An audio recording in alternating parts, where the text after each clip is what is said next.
Hello everyone, and welcome to this second part of um, control engineering and automation.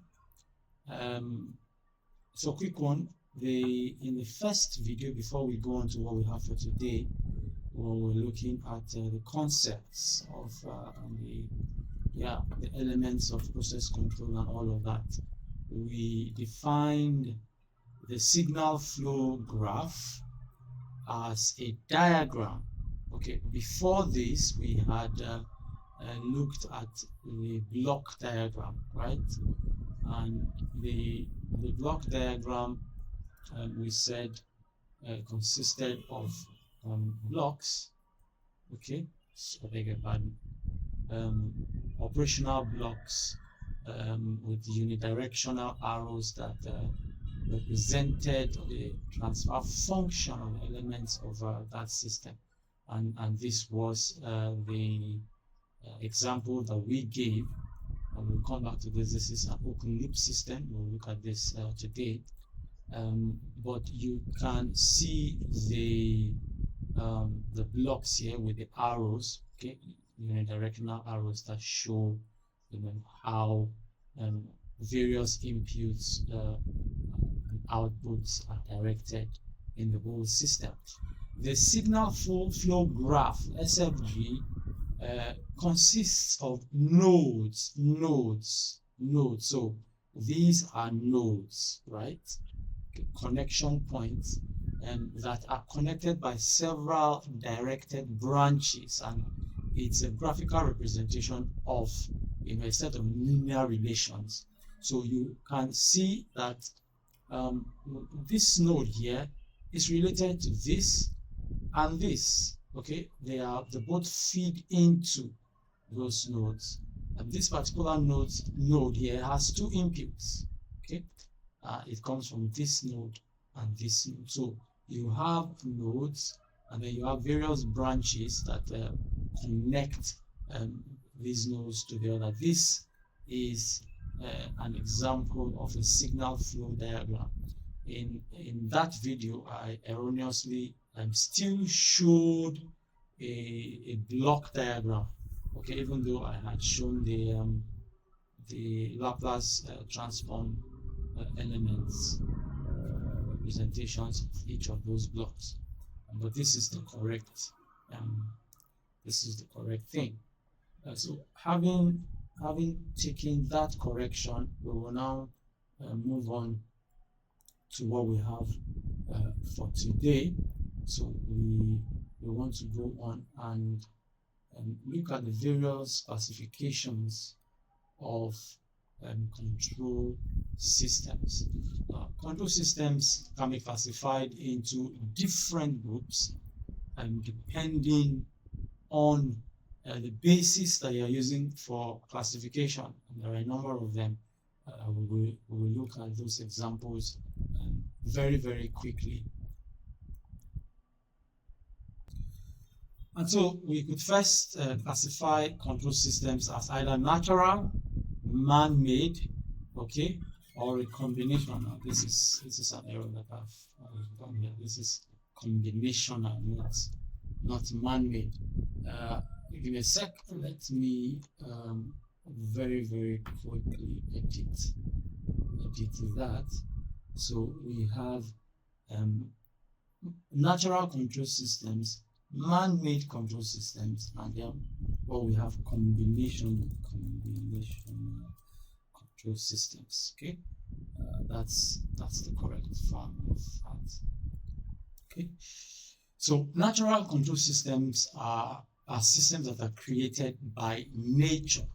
Okay, and all the control mechanisms and feedback systems, everything is created by nature. For example, the solar system, where you have all the planets revolving around the sun, right? Okay, you have the digestive system of an animal, controlled when food goes into the mouth of that animal, right? How it moves from the mouth through the throat to the stomach, and all the actions that go on, breaking it down, and then it moves from there to the intestines where it's absorbed and all of that, right? That's a natural control system. God created them so. Okay? I know that there are arguments. Some people don't think that anything in nature is God, and they try to separate both. For something there is no God. Well, I believe that when we talk about nature, we mean God created. Okay, so any system, control system created by God is what we call natural control systems. Then we have man-made control systems, and these are control systems that are now created by humans. For example, an automobile, a vehicle, right? Power plants, etc. Those are man-made control systems. So this classification is based on who created the system, right? And then you have combinational control systems. They are a combination of natural and man-made control systems. When you have someone driving a car, that whole system of transportation and translation and motion is both natural and man-made. The vehicle is man-made. The human being controlling the vehicle is natural. There is that interface where the human being, as he moves, observes things around and takes decisions, and those decisions are translated to the vehicle through a few components like the steering, the accelerator, the brake system. If it's a manual driving vehicle, then you have the clutch as well, and the gear shift and all of that. Okay, so that's an example of a combinational control system. Then you could classify control systems as time variant or time invariant control systems. Okay, and so time variant control systems are those where any one or more parameters of the system vary with time. Okay, for example, if you have a space vehicle system, so a vehicle that goes into space, the mass of the vehicle will decrease with time as the vehicle leaves the Earth.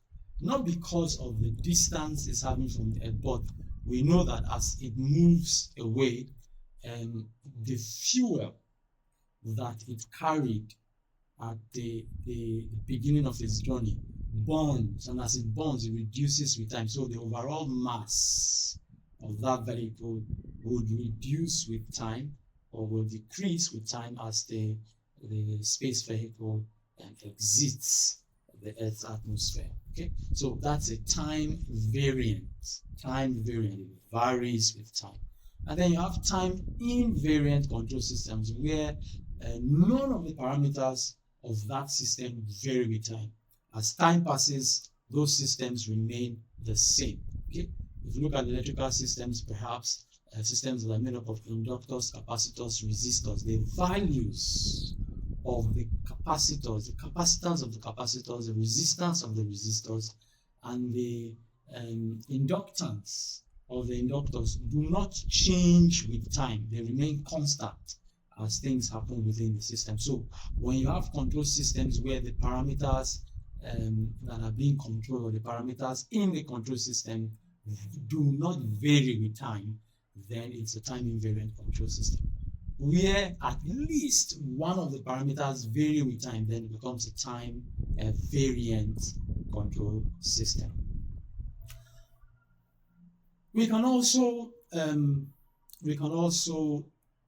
describe or classify systems based on linearity. Okay, so we have linear control systems and non-linear control systems. Linear control systems are those control systems that possess or satisfy two properties at the same time. Okay, the property of homogeneity and the property of superposition. So we would first have to test that that system has both of these properties before we say that it is linear. Okay, and then non-linear control systems. I made so many little errors in my, I beg your pardon, in my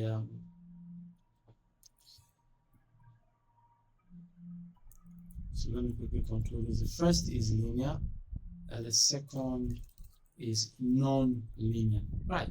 So linear control systems and non-linear control systems. Non-linear control systems are those that do not possess the properties of homogeneity and, mark that word, and superposition. So you might have a system that, even though it is homogeneous in that it possesses the properties of homogeneity, but it might not have the property of superposition. So long as one of those is not present, the system is a non-linear control system. So let's look at these two properties very, very quickly.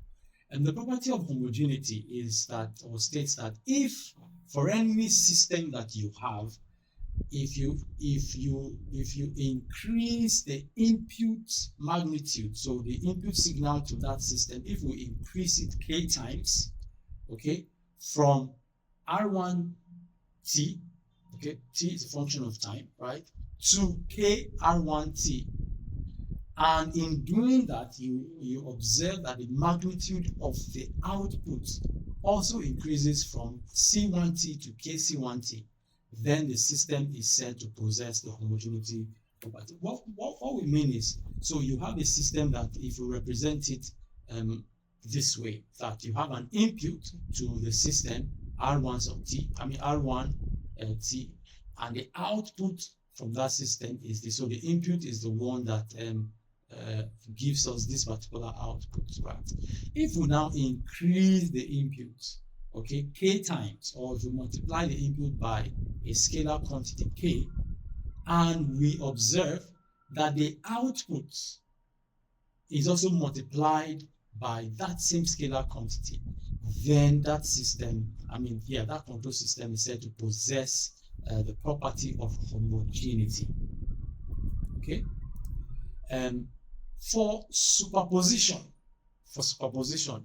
if you have one input r1 that gives you an output c1, right, and then you have another input r2 that gives you a different output c2, if we combine these two inputs at the same time, okay, we add them together, r1 and r2, and supply them or apply them to that control system, if the output now that we've added these two inputs together, is a sum of the individual outputs of these two inputs, then we say that the system possesses the property of superposition. So that is expressed here, that when you input r1 and r2 at the same time, apply that to the system, and your output is also a combination, an addition of the individual outputs that these individual inputs would have produced if they were applied alone, then your system is said to possess that superposition property. For example, a resistive network is a linear system. Okay, is a linear system, and a diode network is a non-linear system. Sometimes people could define this without referring to the mathematics of it. So if all the components or the parameters of the system behave linearly, we say it's a linear system. If they do not behave linearly, then they're said to be non-linear system. For example, let's take an example. If we are asked to state whether the following systems are linear or non-linear, what do we do? Okay, so the first system we're given is this, that yt equals xt. Okay, now in mathematics, when we write expressions or equations like this, the y is usually the output, your x is your input, right? So when you impute x into that system, you will have an output of y, and that's just the basic. They are both what would you call them now? They are oh god, I've forgotten the name. Never mind. Okay, then the second one is that the output y is the square of the input x. Okay, so yt is x squared and that's a function of t, right? And then the third one is that the output y is a derivative of the input x, okay, with respect to time. So what we need to do is to check that both properties of superposition and homogeneity hold true for the systems. So for any of these three systems, if we check and the property of homogeneity and the property of superposition hold true, then that system expressed by this equation will be said to be linear. So let's try the first one. It says yt equals xt. Okay. So let's get two inputs, x1t and x2t. These inputs will have their outputs like so. y1t will be the output of x1t and y2t will be the output of x2t. So let's look at the principle of superposition.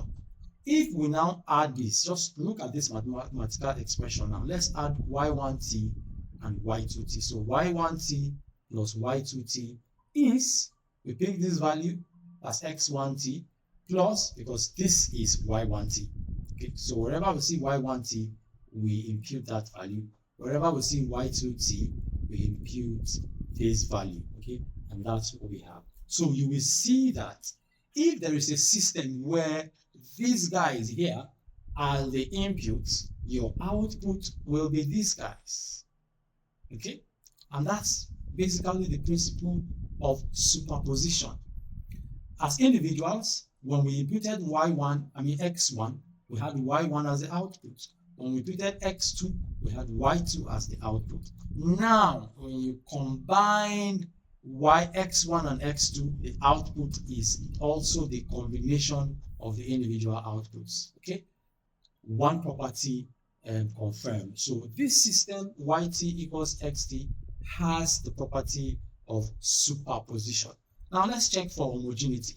Okay, for homogeneity, let a second output x2 be c times a first output x1, right? So there's I'm saying output, I beg your pardon. Input x1 is an input. If you multiply it by c, it becomes a different input. Let's call it x2, right? So let's check. It means that from this equation, because this is the system we're dealing with, right? So if we have, just like we had it here, if we have an input x2, then the output from this system will be y2. Okay, so what that means is y2 is x2. But what is x2? x2 is c times x1t. Okay, again, by this system, if the input is x1, then the output will be y1. It's a function of time. So it means that this x1 here, we can replace it with what? With y1. So you see that y2 equals what? C y1. Okay? And that fulfills the property of homogeneity, that if we multiply a given input by a constant c, okay, and this becomes the new input, the output of this new input is also the product of that same constant c and the output of, the initial input. So homogeneity here is confirmed. Okay, I hope that wasn't confusing. I'll go over it again. That we multiplied x1, that's an input, by a constant c. Okay, when we do that, we have a different input. That input is called y2. According to this system, if x2 is the input, then y2 will be the output, the way we've written it here. Okay, so we express this. Now we just apply a few mathematics, and we have already seen that x2 is c1 x1. So we take this whole guy now and substitute it for x2, because x2 is him. Okay, x2 is this one. That's why we said this x2 is given by c x1.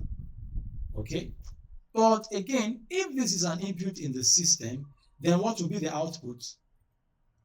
The output will be y1.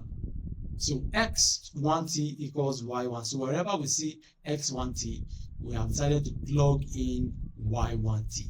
So ultimately, that means that y2t is the same thing as what? As c times y1t.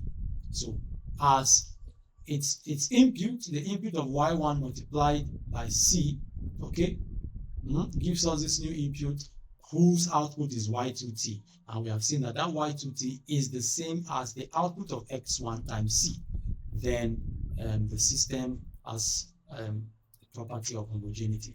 Now, since homogeneity exists and superposition exists, then the system is said to be linear, okay?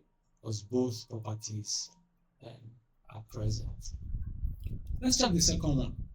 We are given y equals x squared. So let's have two inputs, x1t and x2t. Their outputs will be this. So the output y1 will be x squared of x, that's x1 squared. The second output will be the second input, x2 squared. Okay. So if we check the superposition properties, let's sum up these two guys, right? If we sum y1 and y2, what do we have? y1 we are told is x1 squared plus y2 is what? x2 squared. That's what the output is.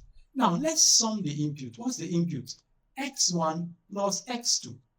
But x1 plus x2 is not the same thing as x1 squared plus x2 squared, which is the output. So it means therefore that if we sum these inputs and put them in that system, we will not have the same output as if we take the individual outputs and sum them together.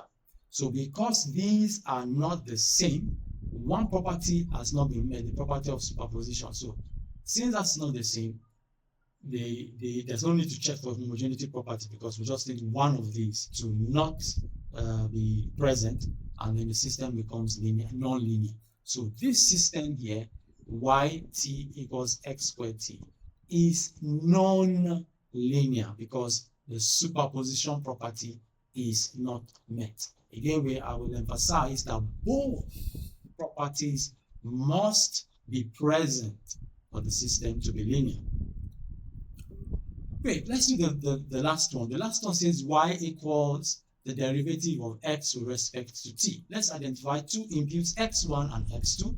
Their outputs will be like so, that y1 will be the derivative of x1 with respect to time, and y2 will be the derivative of x2 with respect to time. So if we check the superposition property, let's take these two outputs and sum them together. So y1 plus y2. What's y1? dx1 dt, right? Plus dx2 dt. Okay? Now, when you sum, when you look at that, you take the inputs, these two inputs, d of that, the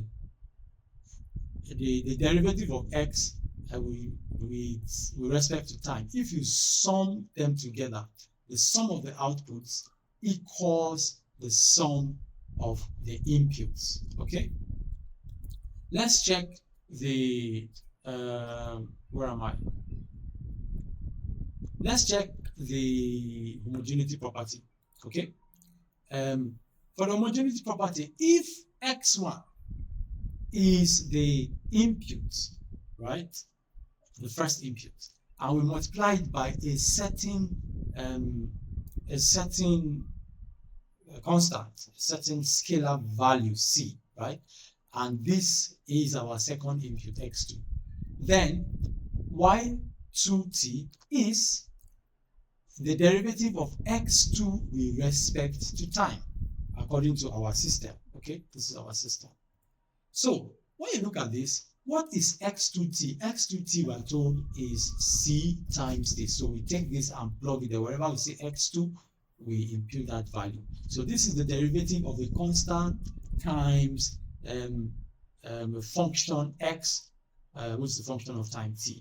Okay, and the way derivatives work, because this is a derivative with respect to time, this constant does not have, it's a constant, so it's going to exclude itself from that derivative, so it comes out, it comes to the front, because the derivative does not affect it, right? So this becomes c times the derivative of x1 with respect to time, and the derivative of x1 with respect to t is y1. When you take the derivative, the differential of x1 with respect to time, you have y1, and so this becomes c times y1t. So it means then that y2t is the same as c times y1t. All right. So as we multiply the input by a value c, okay, the output now of this new input is also the multiplication of the same constant and the output of that initial input x1.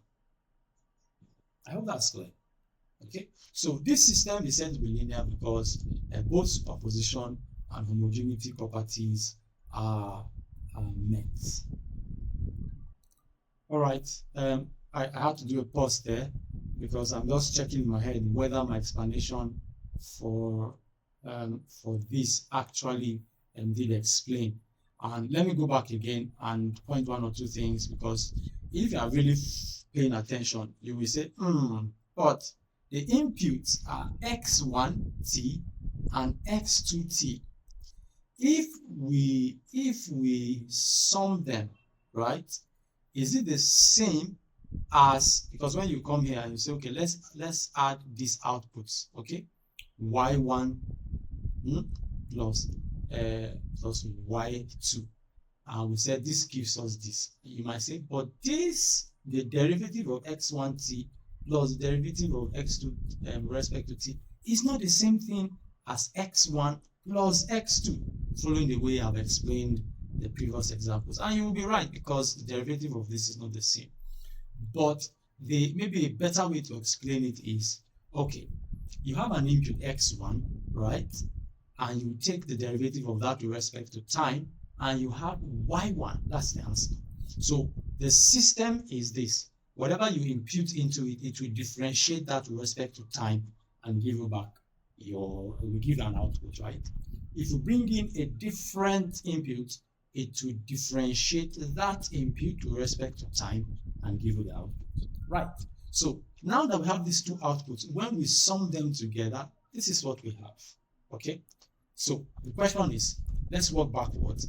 Let's now add x1 and x2. That's our input. x1 plus x2 is our input. Now, if we put x1 plus x2 into this system, what will it do? It will differentiate x1 plus x2. Okay? It's going to differentiate that. And let me move here a bit and demonstrate what I'm saying so that you will understand better. Give me a second. Where is that? Okay, hope you can still see my screen. Okay, so if let me move this down a bit so that you can see what I'm doing.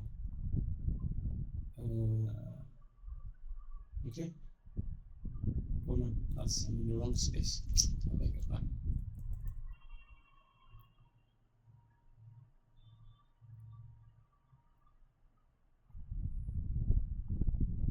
Great, this is where I am. So let me move that down a bit, and let's work with this and see.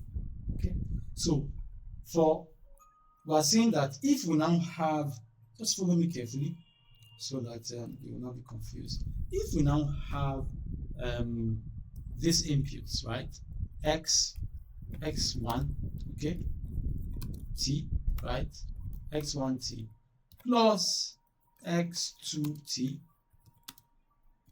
plus x2t. This is our input. Okay.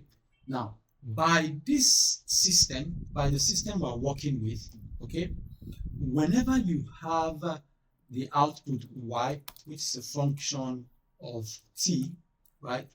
This output, how we get this output is to take the derivative with respect to time of the input.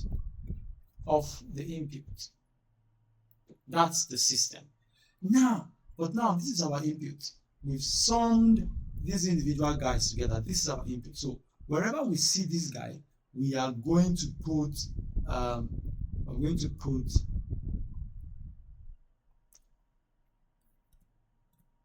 okay, so there we go. So the output that we're dealing with now is the derivative with respect to time of this input. But by the laws of differentiation, we know that this is going to be the derivative with respect to time of the first 10 there, okay, plus the derivative with respect to time of the second term. So we basically open these brackets, okay? We open these brackets like so. So this is the derivative of x with respect to x 2 with respect to time. So when you see this, the output of the summed input equals this, which is the same as this one, which is the same as just taking the individual outputs of the individual inputs and summing them together. So you see that this is the same as this, and that's why we said that the principle of superposition, or the property of superposition, is present in that system. Okay, I just had to explain that because the first explanation looked quite funny. Great, so that's about linear and non-linear systems. So let's now go and look at lumped parameter and distributed parameter systems. Okay, this is another classification of control systems. Now, if you have control systems whose mathematical models, right, are ordinary differential equations, then they are lumped parameter models. What that means is that the control systems where the variables you are controlling, the physical quantities you are interested in, are concentrated at a few distinct points, okay, such that the system can be described using those variables that depend only on time. What that means is those variables do not change with respect to time. Okay, for example, if we take a steel ball, right, a small steel ball, and we heat it up, because it's one lumped mass, okay, we will assume that because if we look at individual particles of that steel ball, they are not too far apart. They are just in almost the same distinct point. So the temperature of one particle will be the same as the temperature of the other. So we can now say that whole ball has a given temperature, a value that we assume is the same throughout all the mass. That's the case of a lumped parameter system. But if instead you take a long metal rod and you heat it up at one end, right, by the time you check that system, okay, the temperature, if we pick a given particle, the temperature of that particle will depend on where it is along the length of that rod, and it will be hotter the closer you are to the source of the heat. The further away you go away from the heated end, the lower the temperature will be. Okay, and as time changes, if that heat is sustained at that end, the temperatures also change. So that's the case of a distributed parameter control system, where the physical quantities spread out continuously through space, as in that rod. And so the variables you are controlling will depend both on time and position. The temperature of that metal rod, of the particle in that metal rod, will depend on where it is on that rod, at its position, and the time.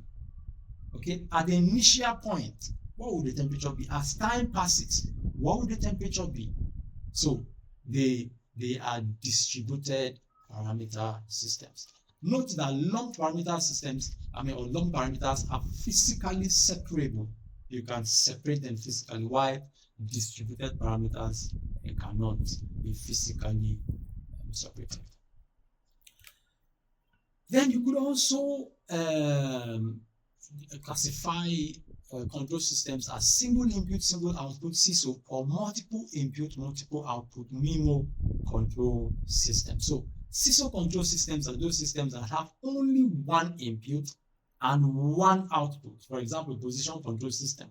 Okay, a system that just controls position. The input is, you will tell it the value of the position you desire, and the output will be that particular position.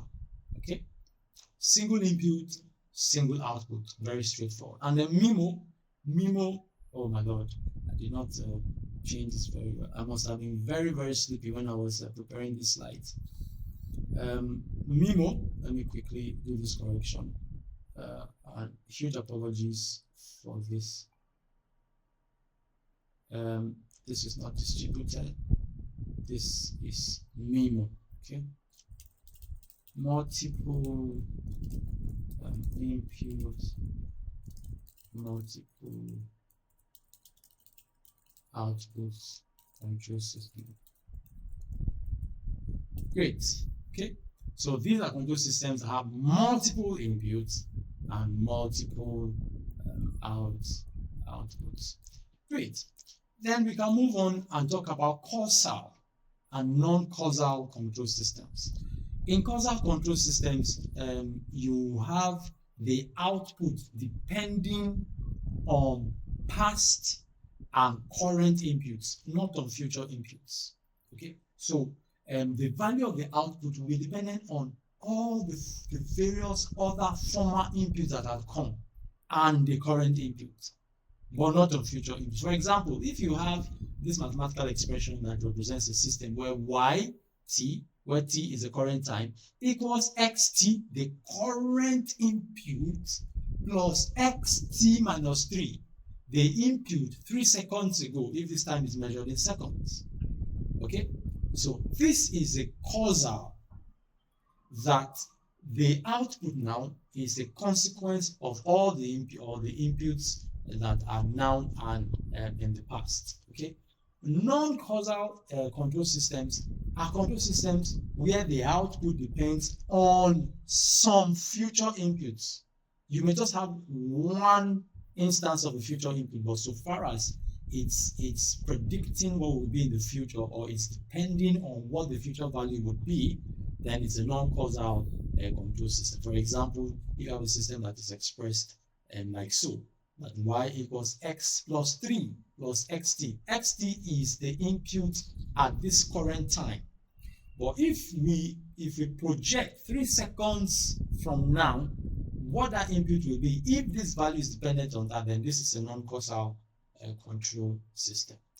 Anti-causal is where the output depends solely, only on the future input, as is expressed like this. Is that okay? Great. Then we look at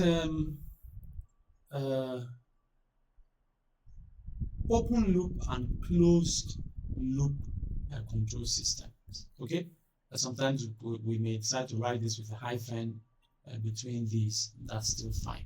Okay, open loop control systems are control systems where the control action depends on the input signal only and does not depend on its output response. So there is no feedback.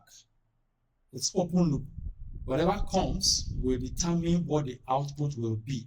So if there are disturbances, okay, somewhere between when the input is provided and when the output is outputted, the system has no means of compensating for such disturbances. Okay, so consider these figures, and ordinarily, this is a more simpler way of expressing this. You make your input, or this is called your input or reference variable. Okay, that's your desired, and that is actually desired output. We'll define this a little bit later. So that comes to the controller. the controller says, all right, this is what you want, right? Fine. So it sends its actuating signal to the actuator, okay? And sometimes we do not represent this directly. We assume that it's captured in the arrow. And then the actuator is the one that now affects the process or the plant, okay? And we change that particular variable that we're interested in that process or in that plant, and that will be your output, okay? So that's a simple open loop control system. Once that comes out, that's it, okay? So there might be disturbances either at the input point or between the controller and the process plant, okay? You might have noise, you might have signals coming in to affect. We described what disturbances are when we're defining in our last video, when we were defining a few concepts in and around control engineering and automation, right? So this disturbance comes and it has an impact on what the output value would be, okay? Okay, and then as the process is, the plant has also been affected and the output value is outputted. You may also have disturbances, maybe through the sensor or through something else, okay? This input has no way of controlling what the output, has no way of compensating disturbances that come in between, all right? Just know that. And examples of open loop systems are a bulb with an electric switch, right? Once you turn on the switch, okay, it's expected to give power. That's all. So if there are issues with the cable, or there's crosstalk between a nearby wire or something, you can't compensate for that. You can't ensure that your output will remain the value that you desire. I've said give this, it gives out. Same thing with traffic lights, right? Traffic lights are pre-programmed. So they are pre-programmed with time. All right, you are at a T-junction. We will turn these lights, from this direction green for 30 seconds. And these two will be red. When the green goes, we will give a warning time of 5 seconds. So before the green becomes fully red, we will turn to amber for 5 seconds so that whoever is coming on top speed can slow down and stop. Okay? Meanwhile, the other guys who are red, we also give them a 5 seconds get ready timer. So their own lights will turn red and amber at the same time. Get ready to go, and then it turns green. So as it turns green, it also turns green for, let's say, 40 seconds. While this one's red, it goes red for maybe 70 seconds. So all of that is programmed, okay? It has no means of compensating for somebody who, even though the light is red, is still running and passing. It will not tell the other guy that is green, oh, hold on, somebody's coming. It has no means of doing that. It will turn red and green according to how it has been programmed, where the programming is the input, okay, and the output is the lights that turn on. Automatic toasters too do the same thing. They're open loop control systems. Or maybe I should have not said automatic, I'll call them electric toasters. If you have these devices that toast bread, you just switch it on, put your bread there, and all it wants is it's just providing heat to heat up the bread. If you don't take your bread out, it has no way of sensing that the bread has toasted sufficiently and it will stop it. It will just keep going. All right. Of course, there are modifications of that at a given temperature it pop up your bread. Even at that, there are different breads that will toast at different times. Okay, that system is not designed to get feedback from the bread. It's just saying on the heat for so seconds, then turn it off. By this time, that thing should be brown enough. Okay, and then your fan regulator as well. You have numbers 1, 2, 3, 4, 5, or thereabouts, or 1, 2, 3 on your fan. So as you turn it, whatever number you put it on, that's the speed that the fan will be turning. If the person at the fan starts shaking or something, the fan has no way of knowing that it has to slow down. Okay, it doesn't measure temperature, it takes no feedback from the environment. All it is that you have said spin at speed 3, it will spin at speed 3 forever until you change it.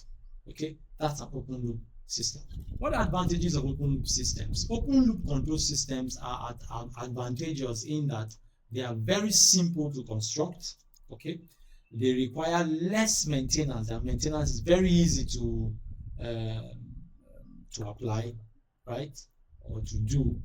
And then such systems are not troubled with the problems of stability. Okay, stability. We'll look at stability a little bit later. Okay, and look at all the ways of testing for stability and trying to control them. But for open loop systems, open loop control systems are not, you don't bother with stability. One input, whatever goes out, that's fine. Is it stable? That's not your problem. Okay, and then the systems are much more economical in that they are cheaper to build. Their maintenance is lesser, which means that's cheaper as well. So overall, is more economical. But the disadvantage is that they are very inaccurate and unreliable. Okay, if you want a specific output, you are not certain that that's the exact output you will get, because the disturbances that will come in have no way of being compensated, and they would most certainly affect the output. That's why there are disturbances in the first place. Okay, so the systems are inaccurate and they are unreliable. Okay, and then your inaccurate, it will keep giving you, and this is almost the same as the first, it will keep giving you inaccurate results as far as there are variations in the external environment. The systems can't sense internal disturbances, and so they can't compensate for them. It's also not possible to optimize them to get the best versions of the system. Okay, use minimal energy, give me my maximum output. There's no way of optimizing such systems. And then you have the closed loop control systems, and this is where the reference variable, the reference input variable takes cognizance of the output. Okay, there is a feedback. Okay, the control action, the action that the controller asks the actuating signal to do, and the actuator to do, is dependent on the changes in the output. So there are disturbances, and those disturbances have affected the output. Is this output what I wanted? To check that. So some measure of that output is imputed, is brought back into the input, and some comparative analysis are done to generate an error. We'll talk about this in detail when we're looking at several mechanisms, all right, and so on and so forth. So this is a closed loop. Sometimes we call it a feedback control system, because the output is fed back into the system. So it's called closed loop because you have this closed output comes back into the input. The input goes, gives you the output, and it comes back. Examples of closed loop systems: air conditioners are closed loop systems. Okay, you want the room to be a temperature of 16 degrees Celsius, right? As the condenser is working and getting the air and cooling it, and ensuring that the correct humidity in the air is what is designed to be, there are sensors that will keep checking the temperature of the room, okay, and comparing it with the desired temperature. Okay, and as it keeps doing that, it will keep driving the condenser. Once there is no difference, once the room gets to the temperature that is desired, then the compressor and everything shuts down. Okay, shuts down. It's not going to cool it further. And after a while, if the temperature begins to rise, then your system comes back on again to again cool the system. And so that action keeps happening like that because feedback is gotten. Modern electric irons also have that kind of system. Okay, whereas you're ironing, they can sense whether the temperature, whether the fabric is beginning to is being heated beyond what it should be, and all of that. Then we human beings are the perfect example of closed loop systems. We do a lot of control in our day-to-day living, right? You want to pick a cup. As you are bringing that cup to your mouth, if there is an obstacle suddenly, right, you will sense it. and you will compensate for that obstacle. You would avoid it. But if we were open loop systems and you just say, get me the cup to drink, as you pick the cup and you believe there's an obstacle there, you will hit that obstacle before the cup gets to your mouth. Advantages of closed loop systems: these systems are more reliable. Okay, they have very high accuracies because there's always a compensation. You're checking the output, is it what we want, and then the input is compensating, is the kind of actuating signal is given to correct the error in the output. Okay, they are faster systems. Okay, it's possible to optimize such systems and to automate them as well. Okay, and you can operate efficiently even when the input system parameters are variable in nature. They are not very constant. You can still operate efficiently because as it's coming in, the output is being measured, and the system is balancing itself out depending on the input. Okay, it has less non-linearity effects on the system. Okay, on the output, and then you can calibrate and recalibrate the parameters. You do not need to calibrate and recalibrate the parameters from time to time. You know what you want, you put it in, and the system will always keep recalibrating itself based on the desired output. Disadvantages of closed loop control systems are: one, these systems are very complicated to design. They are very complex and they are difficult to design. They take a lot of time to design. They're also way more expensive than open loop control systems. And then you have stability issues due to the feedback. Okay, the system can become unstable when we come to stability, and all of that. We'll discuss that a little bit more. And then the maintenance of such systems are significantly more difficult than open loop systems. Okay, great. All right, now let's move on to servo systems very quickly. We're almost hitting the 1 hour mark. Let's look at servo systems. What are they? Okay, so servo systems are automatic control systems that are designed to control a particular mechanical variable. Okay, servo systems. Servo actually comes from the Latin word servus, and which servus means slave or servant.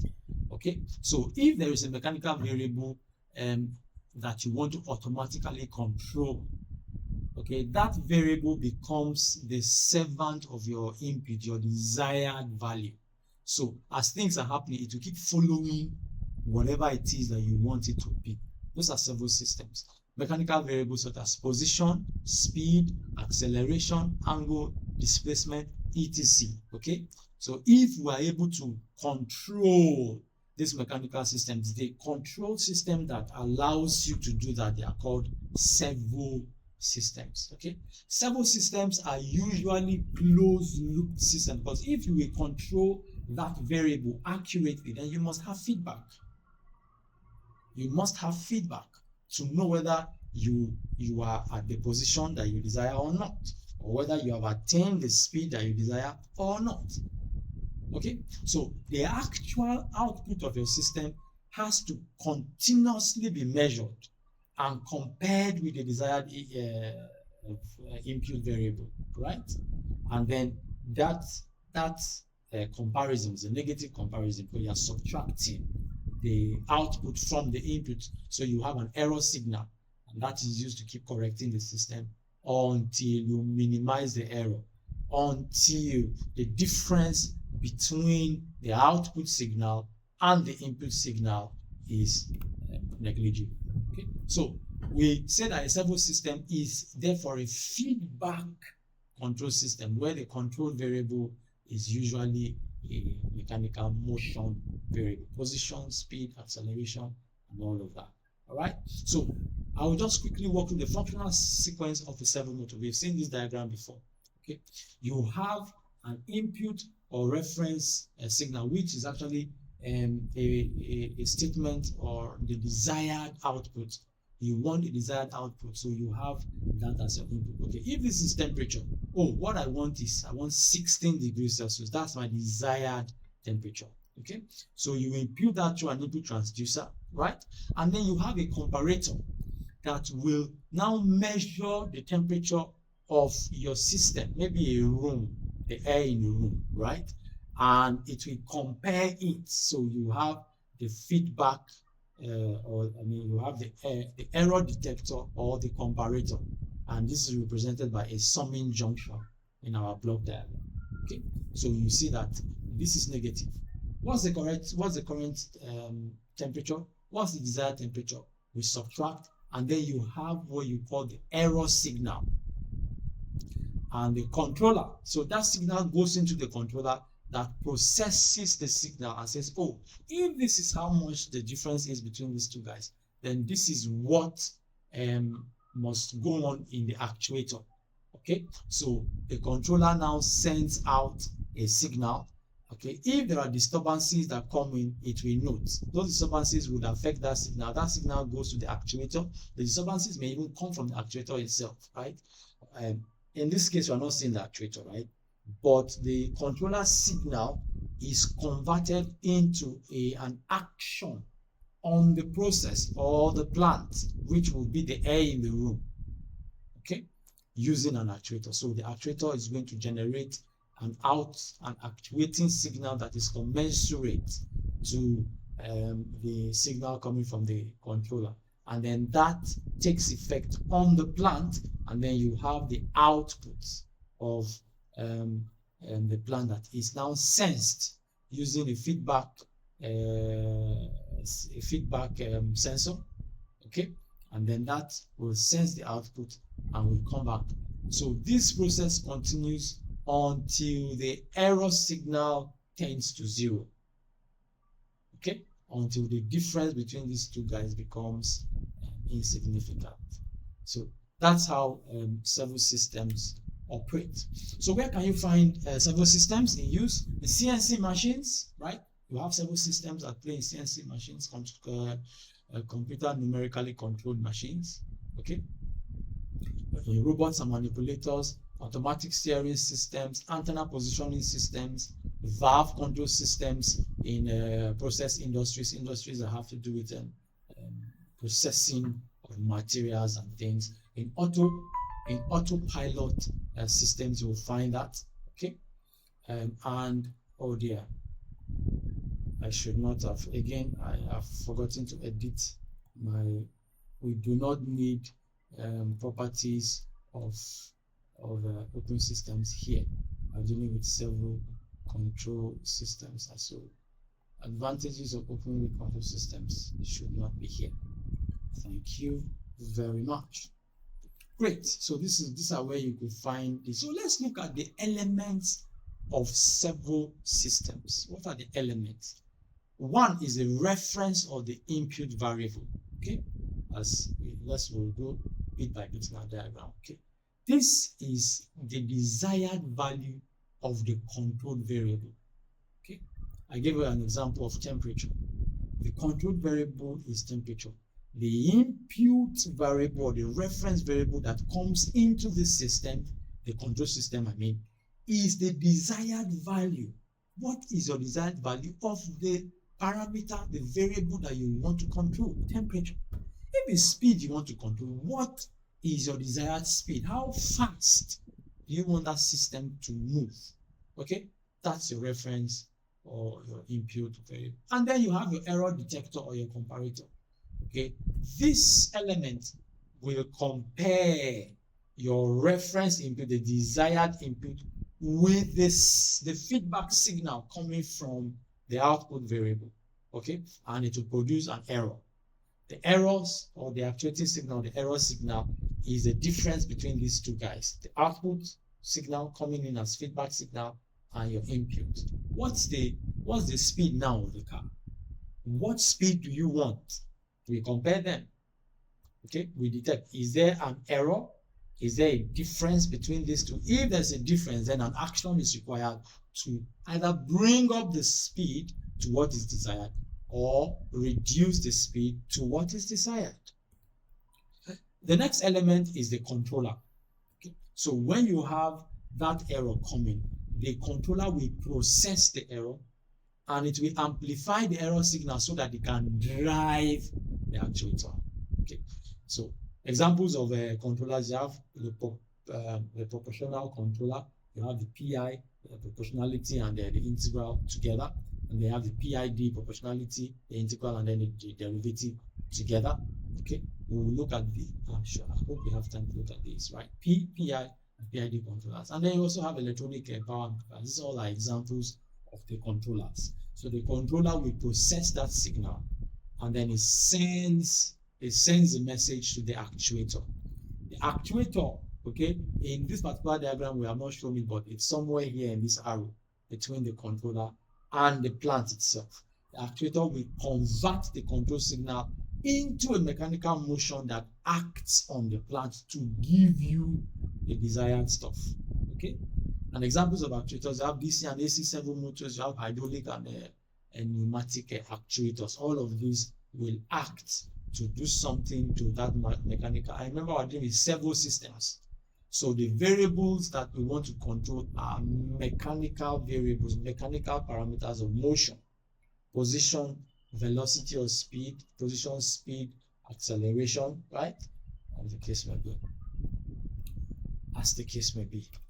And then the plant or process itself is the system that is being controlled. A robotic arm, the machine tool table, the steering mechanism, and all of that. That's what you are controlling. Okay? The speed of the robotic arm, the position of the robotic arm, the acceleration of the robotic arm. If it's going to increase in speed, how fast should that increment be? Or what should the increment be with every passage of time? Okay? And then you have the feedback element or the sensor. Okay, this is what now measures the output variable being controlled.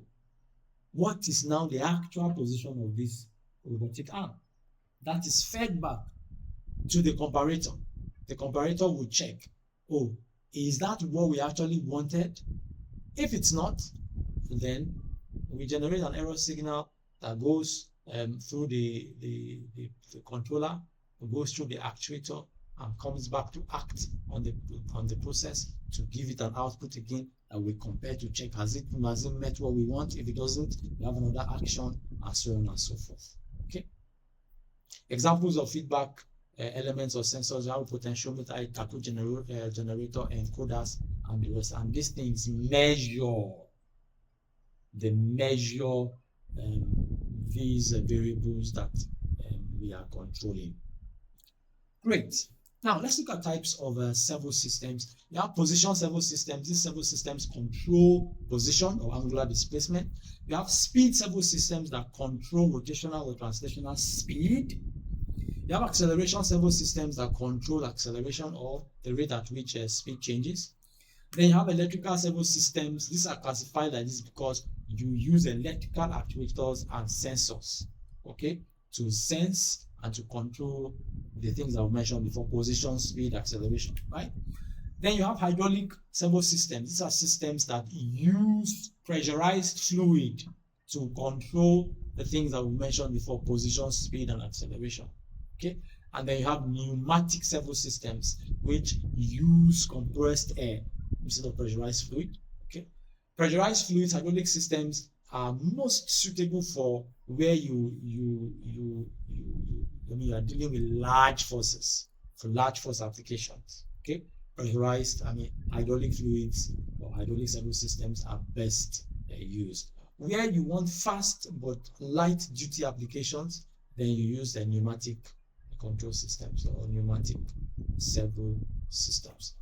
Now, finally, I'll list some common servo elements. These are the same as what we've listed before, the reference input and all of those things, but these are physical components that we will model at some point. Okay, potentiometer is used for position sensing, and the potentiometer is designed to give out an output voltage that is proportional to the position of the shaft inside the potentiometer. Okay.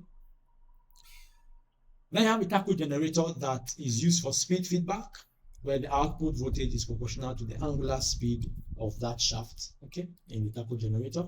Then you have a DC servo motor. This one is an actuator, and these are widely used actuators in control systems, okay. where the torque output is proportional to the input current. And then you have gear trains that are used to either reduce or increase speed or torque. And you also have encoders that provide digital positioning or speed information, certain components. Okay. In my next video, I will now, so this is the general introduction to servo systems. In my next video, we'll now begin to do the mathematical modeling of these systems. We will look at their individual components, okay, and how to deduce their mathematical models or expressions, and then we'll see how all these expressions are built together to represent the system. Then we'll go ahead and look at how then, after we now have the model of the system, how to generate or how to deduce the transfer function of the system. That's very key, because when you begin to run control, you will work with the transfer function a lot. And that's where I will be relying on your mathematical knowledge of Laplace transforms, of partial, what do you call it now? Partial fractions, okay, and all of that. All right, thank you very much, and God bless you. In the next video, we'll move on to the mathematical modeling of several systems, of physical systems.